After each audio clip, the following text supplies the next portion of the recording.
the hard part with grief is that when you lose somebody, like I lost my mom, so when you lose somebody so close like that, you lose a piece of yourself, and then you struggle finding it. And you're like, I can't have my mom back, but I can have me back.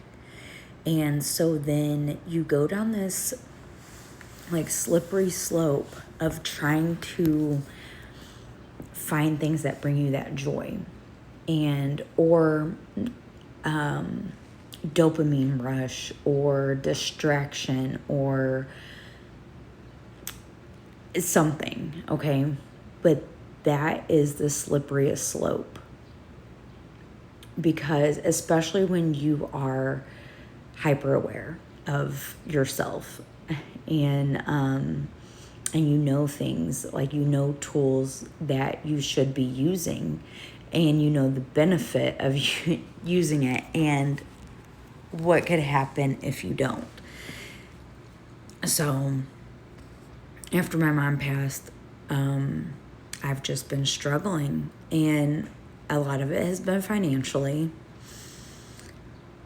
And but I mean, I was doing good. I was getting my credit back on track and everything. And I started taking care of her Monstera. And then the Monstera plant required some things that led me to rabbit holes of plants. And then, I know it's not crack, but plants are expensive. And the things that they require are expensive. And just one plant led to another. One necessity supply of soil led to rabbit holes of different soil mixes and different fertilizers and moisture meters and lights and humidity. And I mean, you could go through, no matter what hobby you get into, it's going to be expensive for the most part. But people kind of like gradually get into it. Not me. I jumped right in as if I had an income. I was on FMLA at the time, and I got a credit card and was like, why not? Let me just see what happens. This is just my upstairs. We have all these plant babies.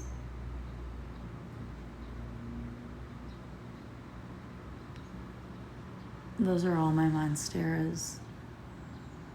All of them.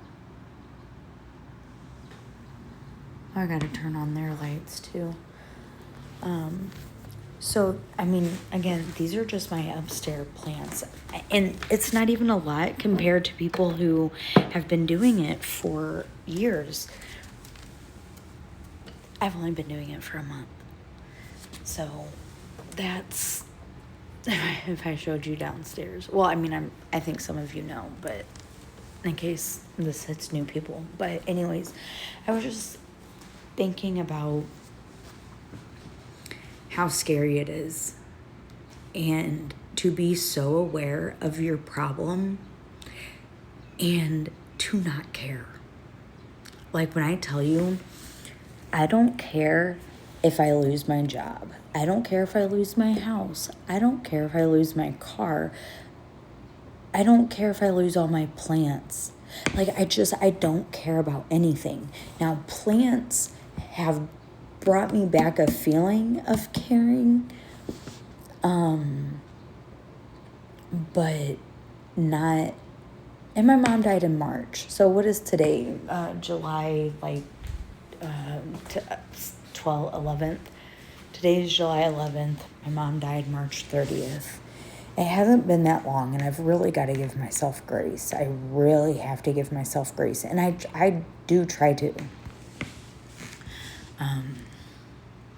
But man, the grief journey is hard. Not knowing when I'm in a manic, or knowing when I'm in a manic, headspace, and still having to function. One of the days last week I was working, I was so manic.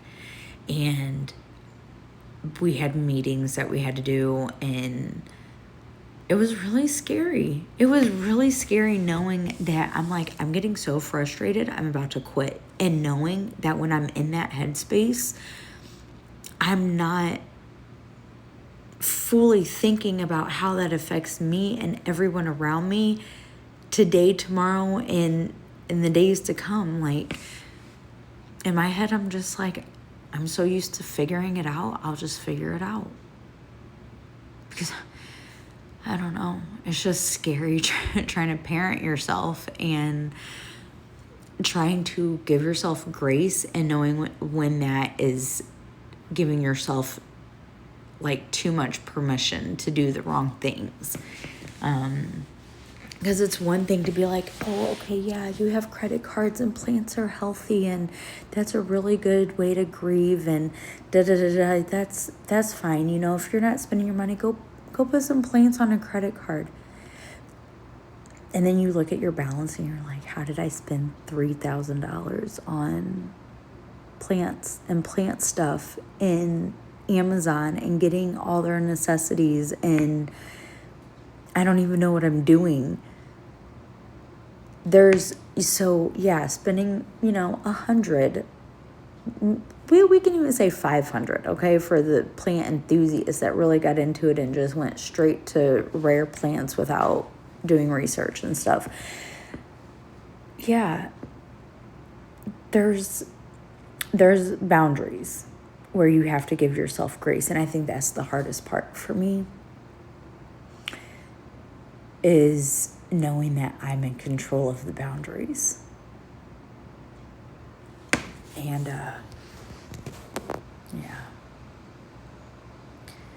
it's a struggle. It is definitely a struggle. And it's like some days, like, it's not even my mom that is triggering me. It's like other things, but it is the fact that I'm having such a hard time really identifying the feeling that I'm having, identifying where it was triggered from,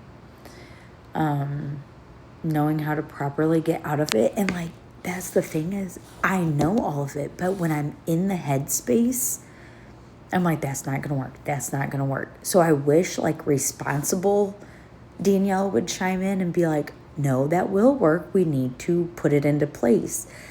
And instead I'm just like, no. Yeah. So going through my grieving, it's like I'm parenting my 4-year-old self. And I don't like it. I'm sorry, Mom, that you had to deal with me, because, man, what a mess. It's 8 minutes in, whatever. If you stayed and watched this, like, thank you so much, because your girl is going through it so bad. I started my plant room and now it's fucking leaking. I don't have my outlets set up with my lighting, and I'm just getting aggravated. But